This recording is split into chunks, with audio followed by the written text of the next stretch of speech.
Uh, Bismillah Rahman Rahim. I hope all of you can hear me well.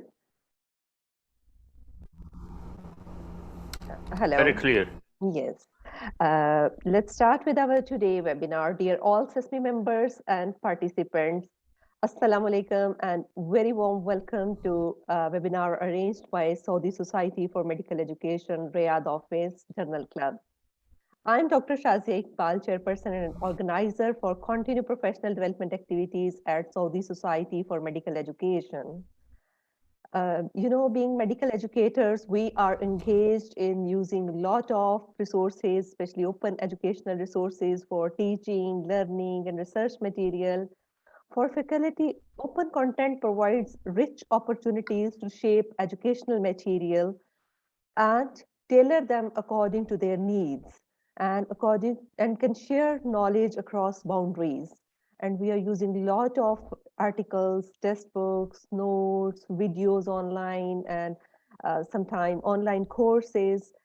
No doubt, all these learning resources provide abundant access to high quality and effective learning materials, and all of us need to enhance our knowledge regarding open educational resources.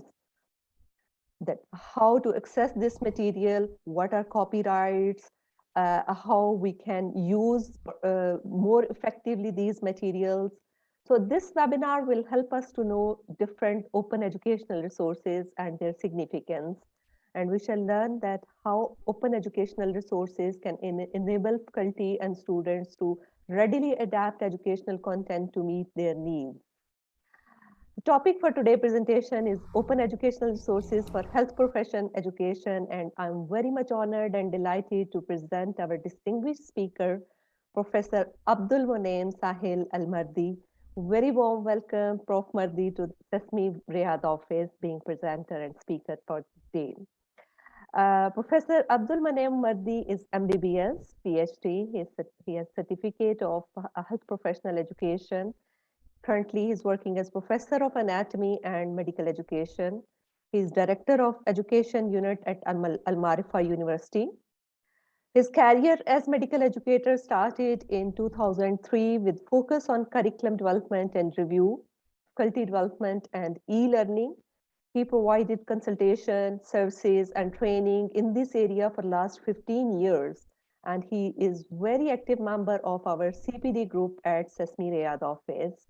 Apart from that, he is a wonderful colleague, team leader, as I have privilege to work with him, very cooperative and sportive person. So very warm welcome, Prof. Mardi. And before we start with this webinar, I would request Prof. Khalid, if he's around, to say his opening remarks, and then we can start with our session. Well, thank you very much, Dr. Shazia. Again, we are so glad that the Faculty Development Committee is one of the active group in our ssme Riyadh office. And we also glad that the members of this committee, they are sharing their experience and also their publications, their knowledge with us. They are not just organizing and leading this event in our office, but are also actively engaged in providing webinars. So it is really glad to have Professor Abdul Monem as a brother, colleague, and also we shared a lot of experiences together when Professor Abdul Monem was in our college at Al Imam University, and we spent a lot of time working together in a variety of aspects of medical education. And I first met Professor Abdul Monem in Oman back, I think, in 2006 or 5. I don't remember now. But from that time till now, we are a close brothers, and also we share a lot of thoughts in the field of medical education. I'm so glad to have Professor Abdulmanem tonight, and I'm sure yani his talk is gonna be one of the wonderful talks that we all get benefits, and we will be reflecting upon his talk in our practice. So please, Prof. Abdulmanem. Thank you very much, Professor Khalid, and thank you, Shazia, and thank you, colleagues. It's going to be very challenging having Professor Khalid and Professor Hamza in the front seats. You came early, and also Dr. Ali Rueli is also here, so it's going to be challenging. But anyhow, it's an area of passion for me. I'm going to start without further ado because صراحة it's a lengthy talk, but because I wanted to cover all the areas in the title. And what I mean by that, the title says Open Educational Resources in Teaching for Health Sciences. And now I must explain the meaning of open educational resources before sharing with you my experiences in the field and where to find them and how to know whether they are open or not. And my talk will cover the following areas. First of all, I would start by describing and defining what open educational resources mean. And then part of that introduction, we'll talk about copyright. Then I'm going to explain the categories and levels of copyright, especially the item number 3, which the license is known as the Creative Commons licensing. And I will end my talk with where to find and how to identify open educational resources. Now, the definition of open education, there are many definitions, but most of them speak about, usually open educational resources is a general term. But when you hear it nowadays, they are specifically talking about digital, by the way, or any other media, digital or any other media. So the term mainly addresses the digital or media, and including the teaching, learning, and research resources. And these could be found in the public domain or intellectual property space. And I will explain that. And these are called the open plus 5 R's. I'm going to explain that in a little while. And the examples for those are the textbooks, courses, curricula, media, simulations, problems, solved problems, etc. This is a general, actually this is the explanation, not quite a definition. But the definitions include, this is the definition, open educational resource means a teaching, learning, or research resource that's in the public domain or has been released under an intellectual property license that permits the free use, adaptation, and distribution of the resource by any person.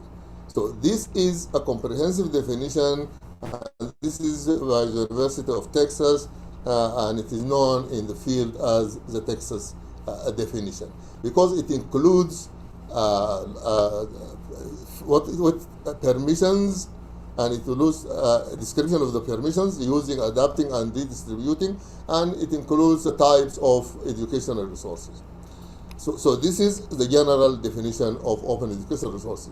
And again, if I want to give more examples, syllabi are considered educational resources, lesson plans, learning modules, course design templates, library guides, policies and procedures, discussion prompts, like problems used for cases used for discussions, course videos, simulations, lab experiments, books, assignments, and assessments.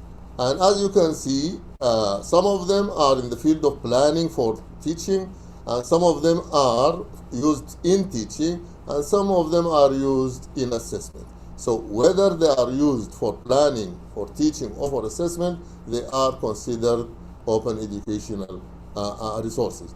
But also, and this is very important, there are many tools and facilities, and they are considered open educational resources if they are offered for free to be used for teaching and learning and assessment and design. And these include free learning management systems like Moodle, facilities used for sharing and communication like Box, Dropbox, Google Drive.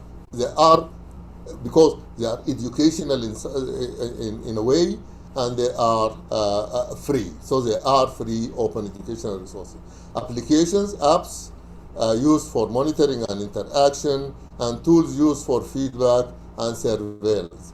All of this, and these are the examples, are considered the general technology resources for learning materials. Example, KenHub, learning materials, storage and sharing, collaboration, interaction and evaluation, organization. There are many general technology resources. Also, there are massive open courses, and these massive open online courses, or MOOCs, are also considered open educational resources. Of course, the most famous of them are the courses offered by Coursera. Now, some of them require some money if you want to interact. In the past, they used to allow people, learners, not just to attend, they allow them to interact.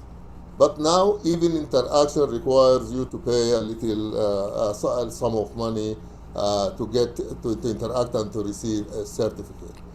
And there are many of them, these open educational resources, but the most known is Coursera, but Udemy, edX, FutureLearn, Khan Academy, iVersity, University of the People, Udacity, etc. Now, there are other, these are called open online, massive open online courses. And these you just need to enroll in the courses. But there are other types of courses that are ready to adopt. So you can access them, adopt them, and use them, you yourself, not just your students to enroll in them. But and the most famous of these are the Sunny OER services. They are waymakers for business. And by the way, this reminds me, I am going to share with you a PDF version of this presentation. And all of the resources I am including in this talk are clickable. Click any of them and it will take you to whatever I am talking about now. So as you can see, I just clicked on this and it took me to a place, the Sunny OER services, and you can see lots of ready to use. They are called them ready to adopt courses, and you can just click on any of the courses and use them in your teaching. Now, these are the ready to adopt. Now, learning management systems include many of them, but now at the top of the list is Moodle, and it is free. Some people provide services for Moodle, but Moodle itself is a free shareware. There is another one called Camilo, the Open edX, offered by edX, and Canvas. All of these are open educational resources because they are free learning management systems. Some facilities used for interaction, monitoring, and evaluation. These include TeacherKit, Kahoot, Explain Everything, Poblet. So these are very useful tools used for interaction, monitoring, and evaluation, and are considered as massive online resources. And these are used for interaction, VoxVote, Poll Everywhere, Superlative, and Quizlet. Now, there are video conferencing applications which are also free of charge. These are all the video applications, but Zoom is offering, of course, now everybody know, that Zoom offers a free license and paid licenses. Jitsi is completely free. Google Meets is free. Big Blue Button is free. So these are free video conferencing applications people can use in their teaching, and they are considered open educational resources. Social media networks, in the past they were just social media, but now they ventured into the field, and they are now offering tremendous services as far as teaching and learning is concerned. Especially Facebook and YouTube recently introduced the streaming video. You can stream videos, you can stream lectures, and it's now a network where most people are there, so they are now also considered part of the open education resources. And you know, people started using WhatsApp, Twitter, Instagram, and all of that as teaching facilities, so they are considered open educational resources. This is just a navigation on the types of materials which are considered as open educational resources. But what is open? What is open? What are OERs? What are OERs? OERs mean it is free, but with certain permissions. They are free to use, but with certain permissions. And the permissions will determine use them how and for what. And there are what they call the 5 R's. Do you give permission for me to retain, keep? Do you give me permission to reuse, use it here and there? Do you give me permission to remix, use it but mix it with something similar to it? Do you give me permission to revise your material itself? And do you give me permission to redistribute? These are called the 5 R's. But the 5 R's are further classified. Later on I will show you what sort of other classifications. But these are the 5 permissions. So OER is open, which is free, plus the 5 R's or the 5 permissions. Now, return, what does it mean? Make, own, and control copies of the content. Download, duplicate, store, and manage. This is a description of what it meant by the first R, which is return. Reuse, what does it mean? Use the content in a variety of ways, in a class, in a study group, on a website, in a video. So when I say you can reuse, I will give you permission to do that. Revise means adapt, adjust, modify, or alter the content itself. So you can translate content into another language, for example. Now, also, remix means you can combine the original or revised content with other material to create something new. So you can incorporate the content into a mashup. And finally, the last R is you can share copies of the original content, your revisions, or your remixes with others. So you can give a copy of the content to a friend to use it. These are the 5 R's. So when we say open educational resources, we mean it is free, but there are permissions attached to it. I can select, I can say, yes, you can keep, you can return, you can remix, but you cannot redistribute. You can do this. I can select some of the 5 permissions, or give you the 5 permissions, and this will create what I'm going to talk about next. These are the resources, and as I said, when I share with you the PowerPoint presentation, the PDF version, you can click on any of these to read about the definition of open educational resources. Now, this is the first part of my talk.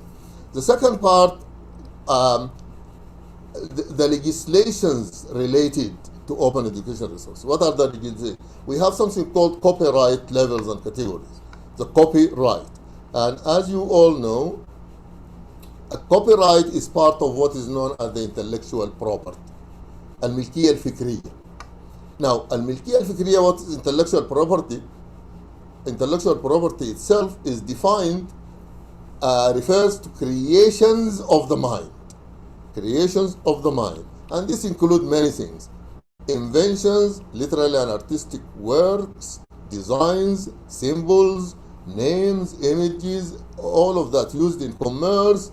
These are the creations of the mind.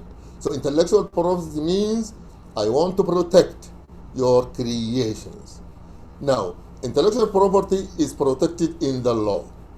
For example, there are patents,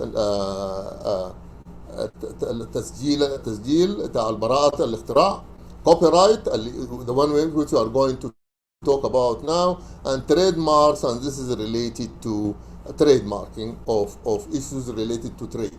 So these three types are examples of intellectual property, and we are addressing copyright, which is part of the intellectual property.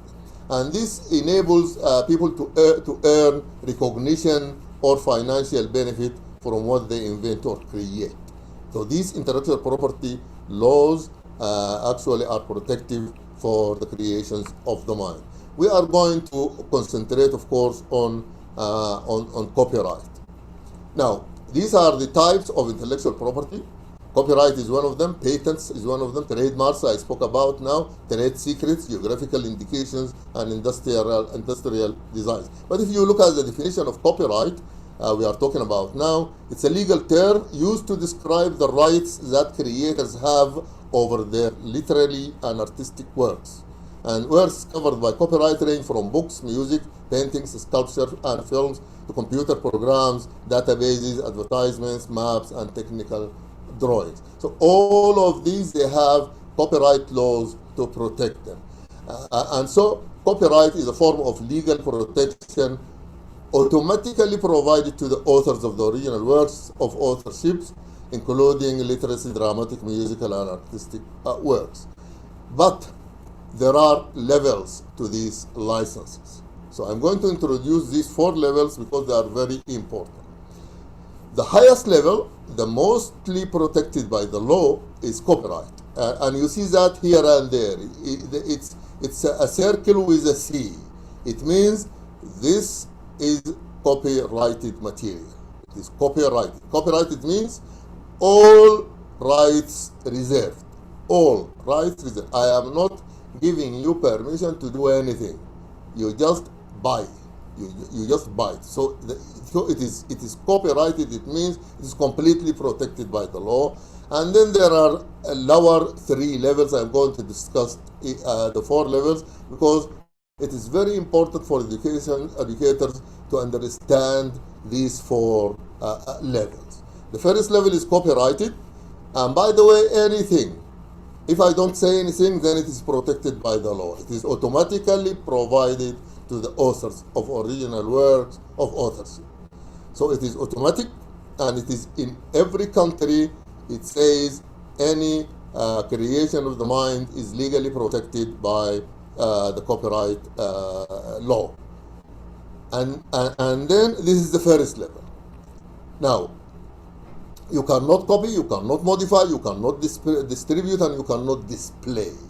No copying, no modification, no distribution, and no display. Now, violations of one of these rights is called copyright infringement. So if you do any of these 4, then you have infringed the law, the copyright law. Now, all rights reserved, no permissions granted. This is the first one. Now, even if the work is copyrighted, there is a second level, second to copyright, and it is related to copyrighted material, and it is called the fair use. The fair use, and the fair use, it means it gives you permission, but to freely use portions of copyrighted material for purposes of commentary and criticism. So you can quote something, have a page of a book, because you would like to comment about that a book, or you want to critique, you want to write something in relation to the issue addressed in the book. This is called fair use, and it is limited use. You have to define, if you use material which is copyright, you have to define the purpose of the use, the nature of the use, the amount you are going to use, and the effect of the market, if you want us to consider it as fair use. Now, the one I am going to concentrate on and talk about for a while is open license. What is open license? If I say this work is licensed under, for example, the Creative Commons licenses, what does it mean, open licenses? Now, Open license is a set of conditions applied to an original work that grant permission for anyone to make use of that work as long as they follow the conditions of the license. So there are licenses. For each type of license, there are conditions. You need to follow those conditions. So what do you need to know? You need to know what are these licenses, how do I know, and what do they mean. What are the licenses? What do they mean? And how do I know that this material is licensed under this particular license? And the most famous of them is the Creative Commons licensing. And by the way, the Arabic translation of that, al-musha' al-ibda'i, I don't know whether it's an accurate term or not, but it's created into Arabic, the Creative Commons, and now it is very famous. Many people are talking about these licenses, and they are being updated all the time. Now, these Creative Commons licenses have symbols. These are the symbols I'm going to explain in a little while. They have four symbols, and from those four symbols, there are 6 types of licenses. Now, the last one is the public domain. Public domain, you must cite, just credit the author or creator, even content is in the public domain. This is an advice. It's an advice. You cite, you say, this is created by so and so, but you don't need to, you don't have to.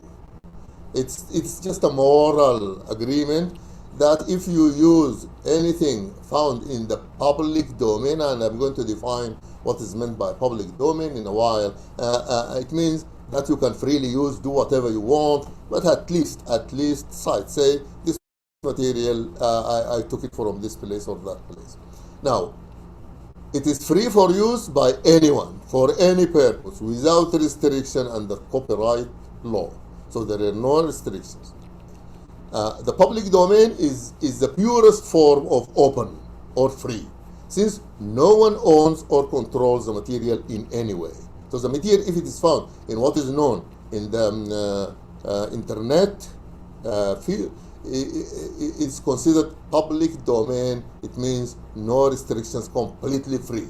And examples for those are expired works. So if there is a work which is already out of date, expired, assigned to the public domain by their creators, not copyrightable, titles, names, short phrases, slogans, familiar symbols, numbers, etc. There are many things found in what is known as the public domain. They are not copyrighted and they are not licensed. So you have public domain, completely free, open, free, but with licenses, with certain conditions. Fair use is related to copyright, and copyrighted is protected by the law. So these are the 4 levels, starting from the highest, which is copyrighted material, and the lowest, which is the open public domain. Now, the third part of the talk is related to, in the previous part, I spoke about the Creative Commons licenses, and educators need to know a little bit more about these licenses. Now, the Creative Commons licenses give everyone, from individual creators to large institutions, a standardized way to grant the public permission. يعني they define the licenses so that it makes it easier for you to grant permissions. By just attaching a symbol to your work, then people know that this is licensed under the Creative Commons license. And by the way, when you put a symbol, it is usually you put a link for people. If they would like to know more about the license, they will just click and they go and see what the license means. So we have 4 symbols and 6 licenses I'm going to describe. So from the reuser's perspective, the presence of a Creative Commons license on a copyrighted work answers the question, what can I do with this work? What can I do? Can I remix? Can I reuse? Can I resell? Can I redistribute? What can I do as a user? Now, these are they are called the Creative Commons, and this is the symbol for Creative Commons. And if you can see in the lower right corner of my presentation, there is this CC, which means this PowerPoint presentation is protected, is licensed under the Creative Commons. So if I attach CC, it means it is licensed under the Creative Commons license. But this other symbol, it means what I want from you, please, is attribution. Attribution is similar to citation and acknowledgement, but with a very specific format. I am going to explain it later. But it is attribution. Others can copy, others can distribute, display, perform, and remix your work if they credit your name as requested by you. If you say, I just want attribution, use my work, no problem, but I want attribution. The second license is called no derivative works. No derivatives. Don't derive something from my work. I want to limit the use. Just give me attribution, but please do not make derivatives of my work. Others can only copy, distribute, display, or perform verbatim copies of your work. The third is share alike. If you would like to share, to redistribute, share it. You can distribute your work only under a license identical to the one you have chosen. For example, if I said my work, I want attribution, I want no derivation, I want no commercial use. If you share my work, you also share it under the same license, and this is called share alike. If you share it, you license it similar to my license. And then last, it is called non-commercial. Others can copy, can distribute, can display, can perform or remix your work, but for non-commercial purposes only. So the CC is this license, and these are the four symbols describing the different types of permissions or prohibitions or conditions. Four conditions. Now, from these are the four. Attribution, credit must be given to the creator. Share alike, adaptation must be shared under the same term. Non-commercial, only non-commercial use for the work are permitted, and no derivatives or adaptations of the work are permitted. But the licenses by these are the short names of the license. The first license is just like this.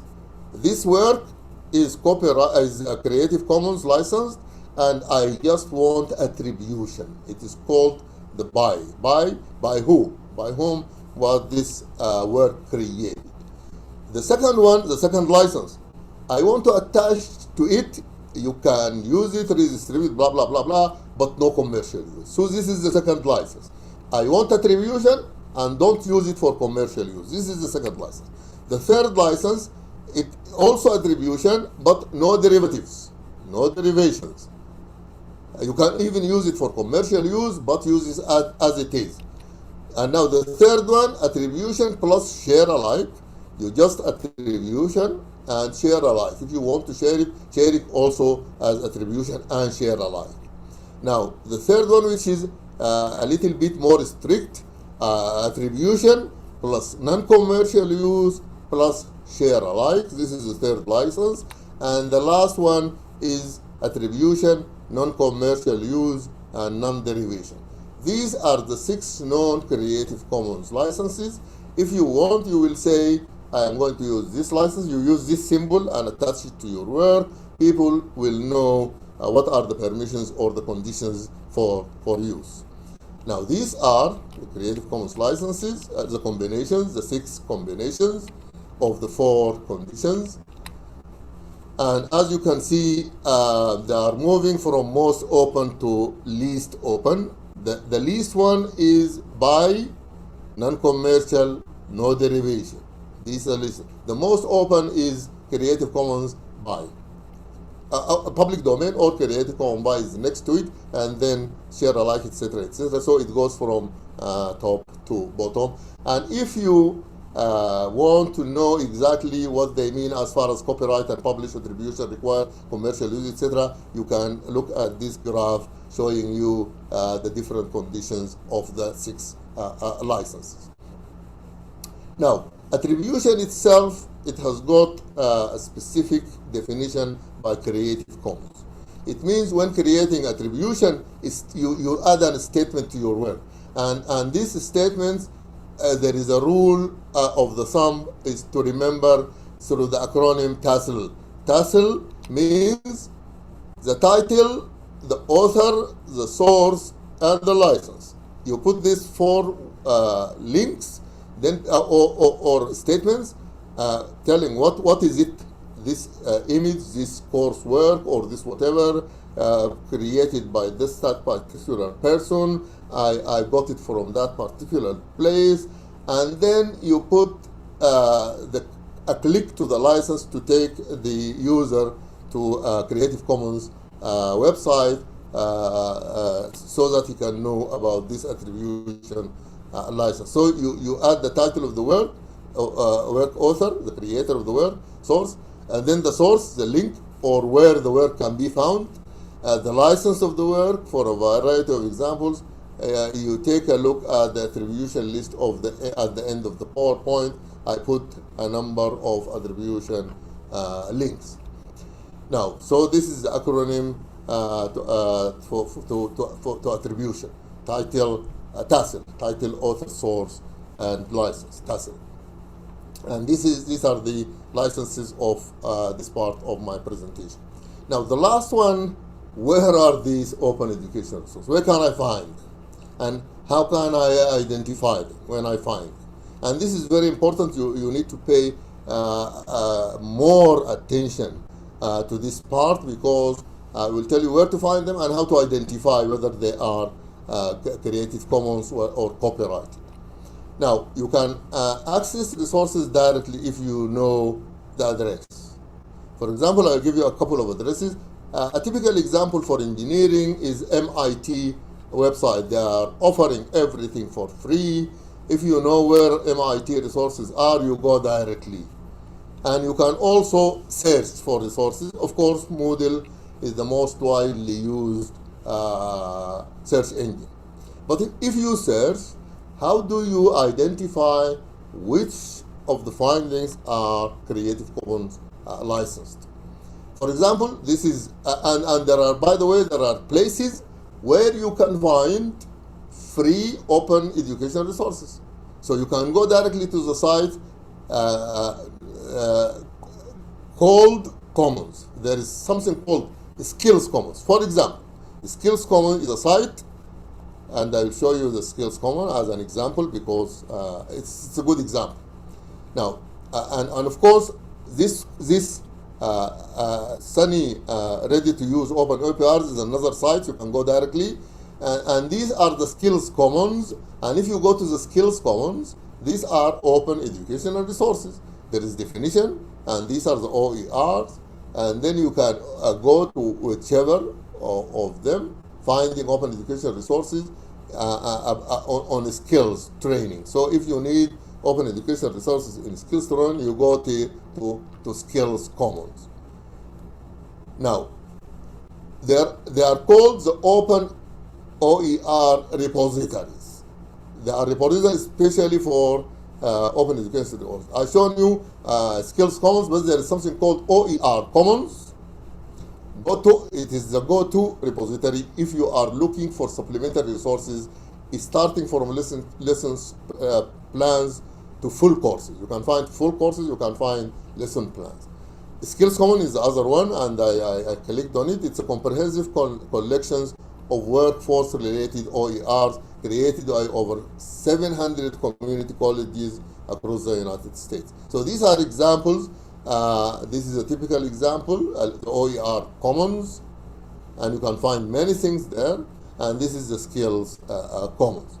Now, others, there are open textbooks. For example, there is something called the Open Textbook Library. There is a library especially for free books.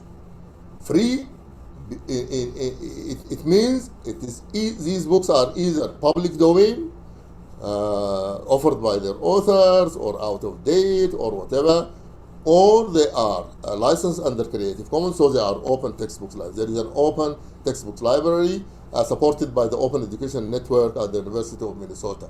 Now, these college level open textbooks. OpenStax is another one, the Open Textbook Library and the OpenStax. OpenStax and Open Textbook Library. You find books there. In the healthcare, we have the hugest, the largest, the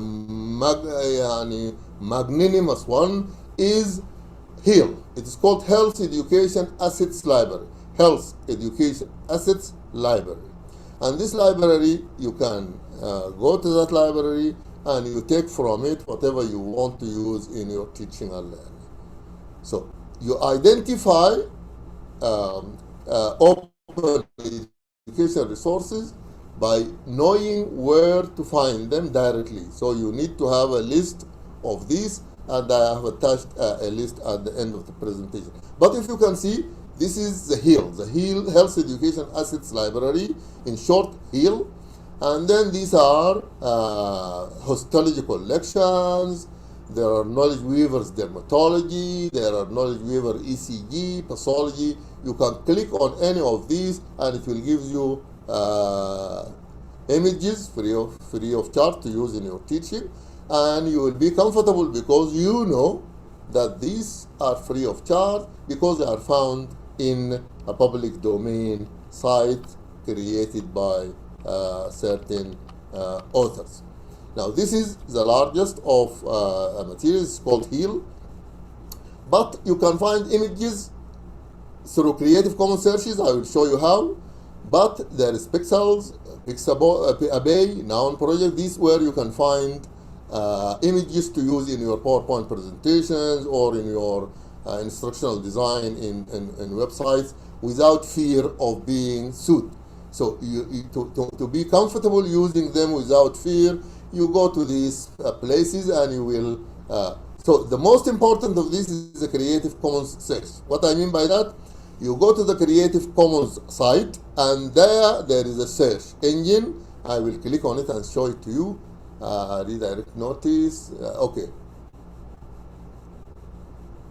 It's a search engine within the Creative Commons website, and there, if you search, it will find for you content to reuse without fear.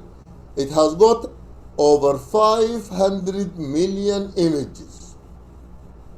So if you write here whatever, it will give you images that are guaranteed OER, guaranteed OER. So this is Creative Commons search. And then these four also provides the same.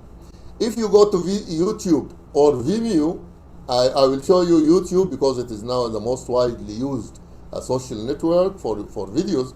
I will show you how to identify videos which are Creative Commons. There is something called the Creative Commons filter.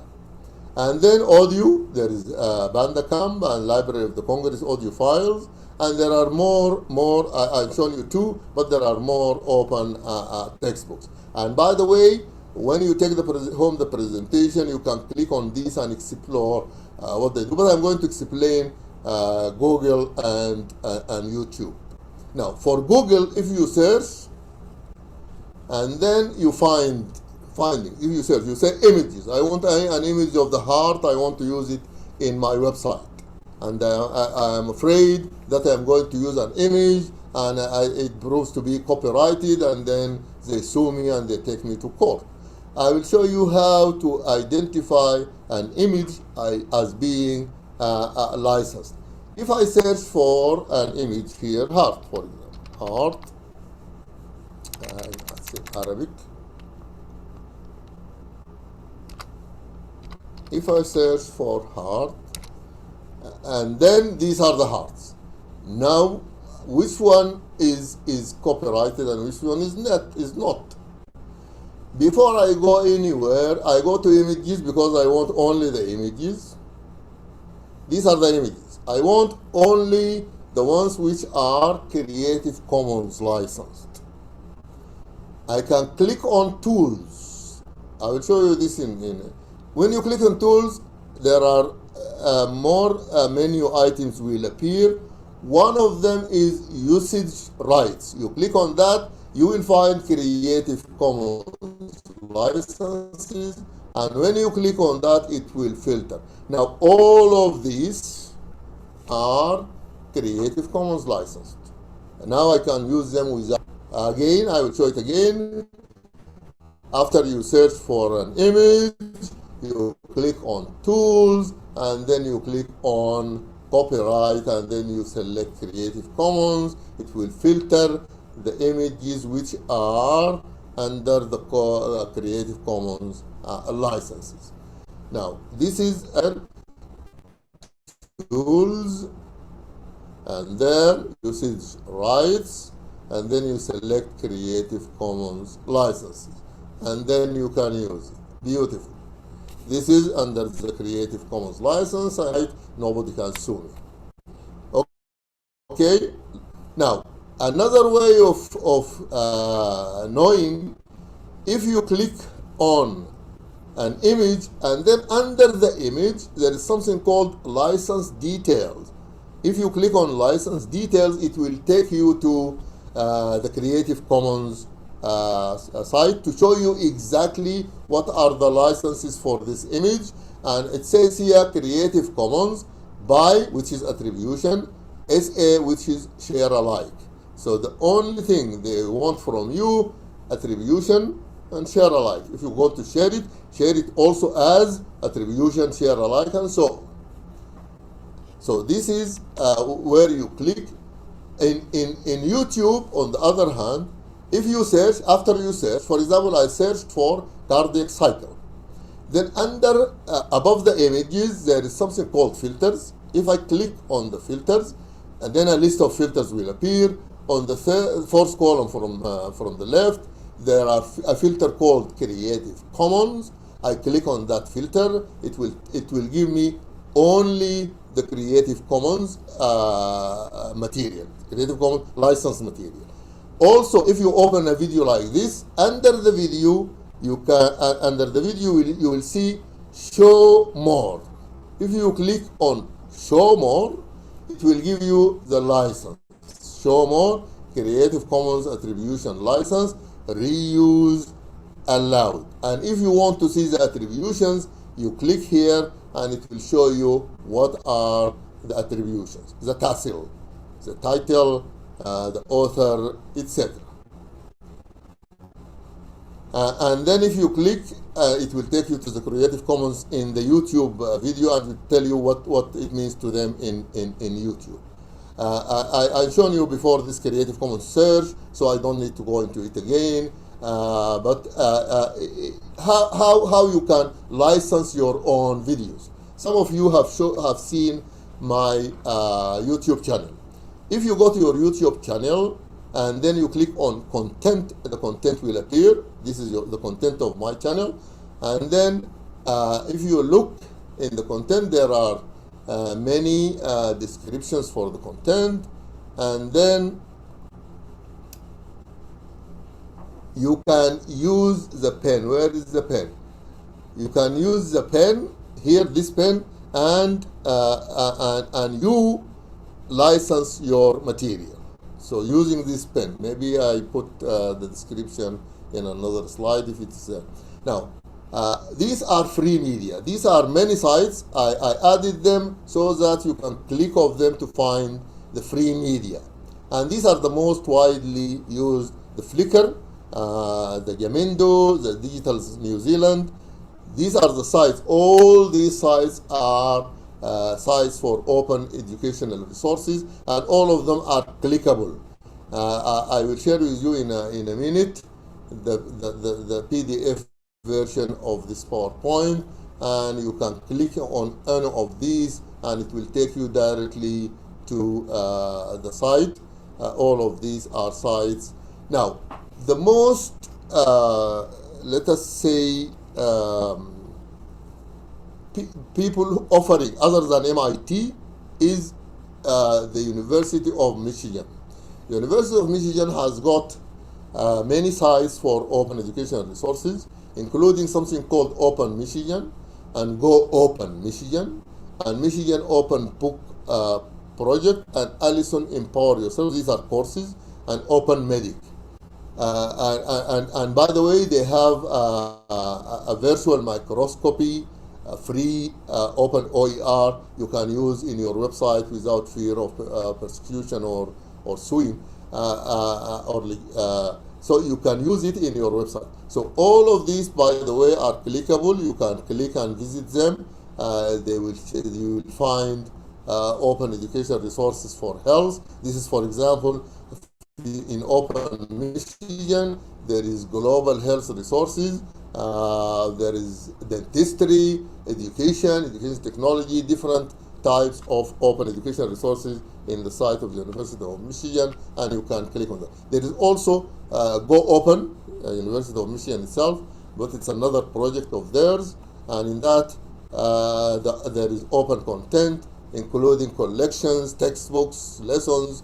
You can find the ready-made lessons and use them straight away. Now, these are examples of, for example, this is a site, Connections, academic course modules, hosted by the Rice University, and only they want from you is attribution, buy. Of course, the Khan Academy was free, but now they have a stricter license. They have attribution, non-commercial, and share alike.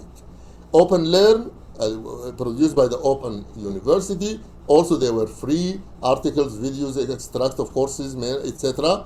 But they have restricted licenses like attribution, non-commercial, and share alike, and so on. So this is a list of sites with materials, and these are the licenses for these materials. And this is the final slide showing you copyright and attribution. Thank you very much for your patience. And now I think it was long, but it was worth covering the 4 aspects of the talk. For you, back to Yeah. you. Thank you so much. Yeah, thank you so much, Prof. Almardi, for such a wonderful and such an informative presentation. It really gave us a school of thought that how many resources we have, but we are not using them. So this is a time that we should open one by one. And thank you so much. So yes, I can see. Yes, Prof. Khalid. Yeah, thank you very much, Prof. Abdul Manam. Really very crucial talk. And I think this is, I call it, this is not a webinar. This is like a hands-on mini course. So what I suggest to schedule a online course or mini course for all faculty members. It's not only for medical teachers, it's for all educationalists, because they need to prepare, to update their presentations, their slides, their whatever materials. So they need this kind of talk, especially when it comes to a very important area, which is the copyright.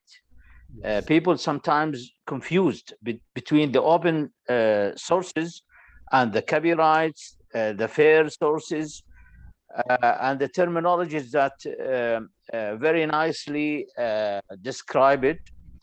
Again, I found it in so many presentations. Some faculty they are not giving any attention to the symbols, which is very important. What is the difference between C and CC, by? Those very important, especially nowadays. And when it comes to Saudi Arabia, the intellectual property is a topical issue in Saudi Arabia. So we have to be careful. So I congratulate you, Prof. Abdul Manam, and I think this is one of the crucial talks, not only for medical teachers, for all higher education teachers, they must know the ABC of intellectual property. Thank you. Thank Yes. you very much for your comment. And by the way, I'm working on what you are talking about, the mini course. Yeah. And it has got 4 sections, the same for definition of copyright, definition of open educational resources, then the copyright in general, then the Creative Commons licenses, and then links to open educational resources. So I'm working on it, and we will share it as a part of the activities of the faculty development Yeah, or the but I need the audience or the participants su- supposed to be I mean to work or apply the principles with you. Go so, to Google, go to YouTube, and so on. Yeah. okay, inshallah. Yeah. That will Okay. be really hands-on. Thank you. Yes, Prof. Hamza. السلام عليكم ورحمة الله وبركاته. مساكم الله Walaikum بالخير. أسعد الله مساكم كل. As usual, ما شاء الله تبارك الله, Prof. Morley, full of. I was under the impression that it will be all open, but at the end it was all closed. But you have the key, so that's why I was really happy. Really, I'm really totally agree with Prof. Khalid's suggestions that we should have this hands-on. And I'm going to add that you said that you're going to send us, and it is already available, the PDF, that we should apply and then come, and not just we sit with you. So maybe when you are going to go for that sessions, so we have our own learning needs, so we could identify that where we had the problems and what's really that's again the copyrights, and so we are least bother about that, and really we are going and I was talking to some of our colleagues, that's a copyright, so he said you're not aware of كتمان العلم, يعني يدخل يا أخي جهنم خليه, يعني let us open whatever it is open. So this is I'm not if I'm really going to give to someone with money or so, I'm sharing this. So it's not, and you have to respect the law and business. So thank you very much. And really, I totally agree with Prof. Khalid that we have to have some hands-on. But before that, we have to be prepared. Really, and I'm really glad and I enjoyed that your presentations and so huge. I said, أخي لخبطنا هذا Prof من البداية. But when you said that these are the things which is linked and so thank you very much. جزاك الله خير. Thank you so much. Yeah. Yes, Saud Ahmed. Yes, please. You can unmute and ask. السلام عليكم. Saad. Yes, Saad.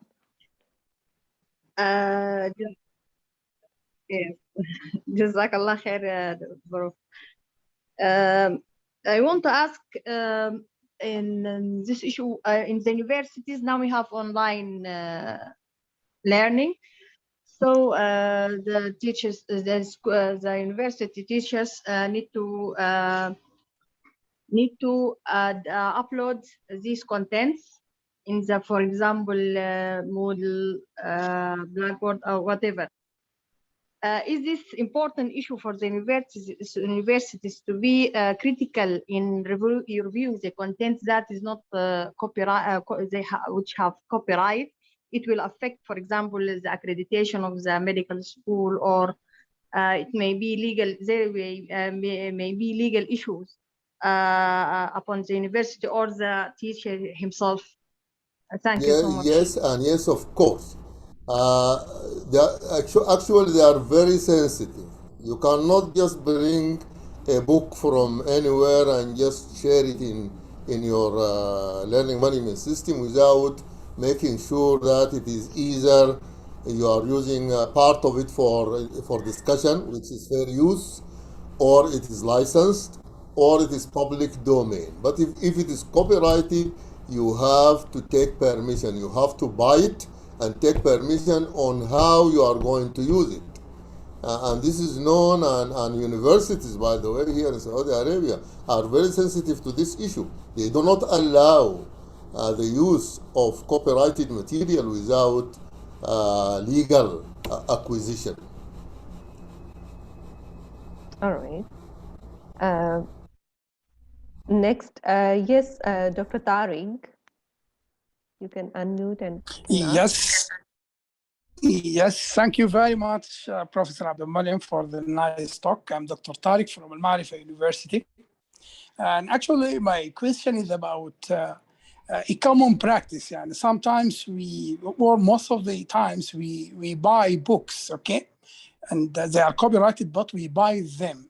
What about using the graphs or the photos or the images from these books in our PowerPoint presentation? This is number one. And number two, what about uploading contents with these images in the educational platform in the university? And thank you very much. Okay, this is exactly what I am talking about. By the way, copyrighted material, if you buy it, then there are some permissions attached to them.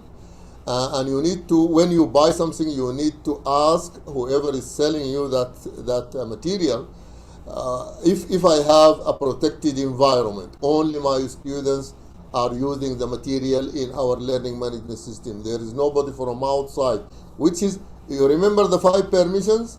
Return, which is keep, reuse. Reuse, you can even ask the copyrighted material, what are the limitations of reuse? How can I reuse them? Can I use them in the classroom? Because this is what it means by reuse. Can I use them in the classroom? Can I use them in my learning management system if it is not open for the public? So you have to agree with the publisher or the author or the marketing, the person who marketed it or sold it for you. So you need to ask before you can, because they are different. Some people say all rights reserved. When I say all rights, the 5 R's, all reserved. No copying, no remixing, no distribution, no reusing. You only keep them because you bought them and use them as is known. Put it in the library, students come and read it in the library and so on. But you need to talk to the seller of the material. all right. Yes, Dr. Ali. Prof, thank you very much. I think what makes this lecture unique is that you will not find it anywhere. You've done a great job to create it. That's what make it really different than the other. I can read other subject from here and there, but what you've done is an awesome job. I have a suggestion, because you mentioned lots of sites, and I've been through lots of them. Maybe it would be helpful to give us a recommendations. For example, from your point of view, just ranking, I would really, for example, prefer this over the other. So because too many sites, it is going to be a little bit exhausting for whoever is going to do the or looking for a material. So if you just maybe for the future use, like you can just rank number 1 or number 2, your own ranking, and from an expert point of view. And I would like really to express my thanks again, Prof. Thank you very much. I will, inshallah. A short list of the most relevant and most useful, inshallah. Yeah, that's great. Yes, Dr. Muhammad Bahar.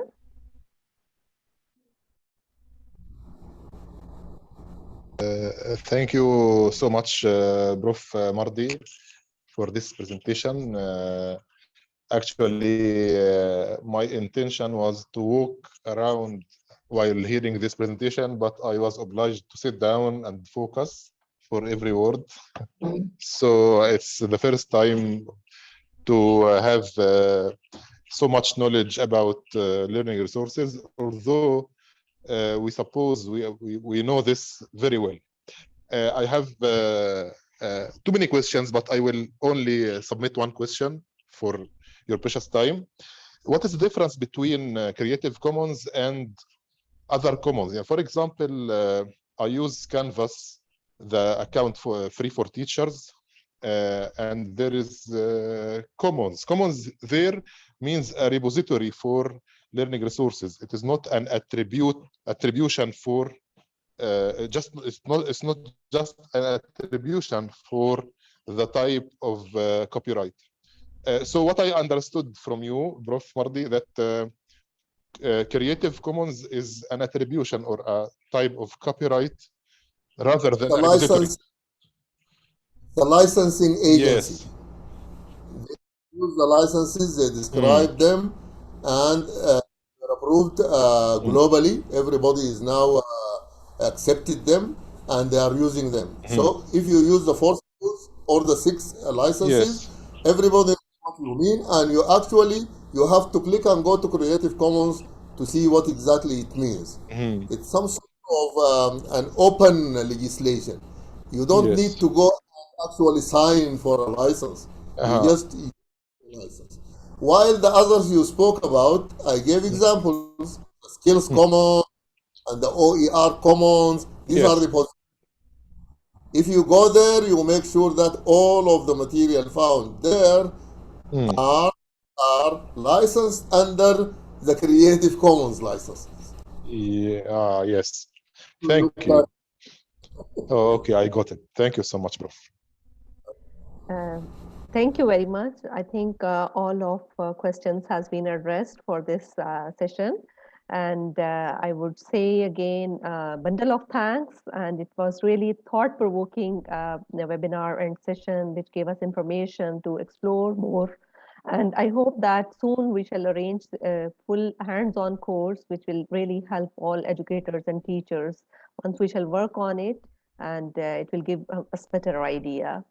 So it's time to say goodbye to all. Thanks to all participants for their active participation. Thank you so much. So I would say I goodbye. want to yes, please.